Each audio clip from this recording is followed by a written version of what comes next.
Guys, dahil inaway natin si Mrs. Kailangan ng peace offering. Hindi ko na videohan kanina yung paggawa. Kailangan natin peace offering. Okay guys, eto, naglalakad ako pa uwi. Kasi andun sa kanya yung pera ko. Yung natitira kong pera, binili ko na lang nito.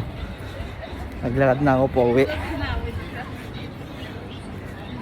Hindi kasi tumatanggap ng card pala dun. Alam mo ya, $100 lang yun. 100 dirhams. Mga 1. Yeah, eto. Pinagawa ko na lang. Maglakad na lang ako. Effort ba? Yan guys. Kailangan natin mag-effort. Minsan. Lalo na pag napaiyak natin yung partner natin. Pag may kasalanan tayo nagawa, syempre minsan hindi natin sinasadya paiyakin sila.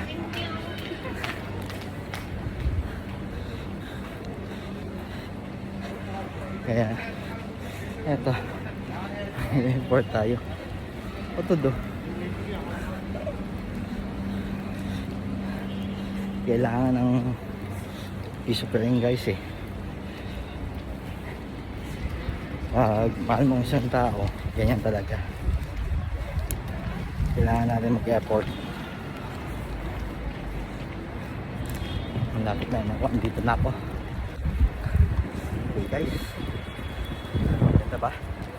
Yun. Tapos yayain ko na lang siya kumain sa labas. Mag-date na lang kami. Effort. Matudo. Dito na ako guys, kaya mamaya na ikakat ko muna. Okay, kasi maraming tao. Okay, mamaya na guys.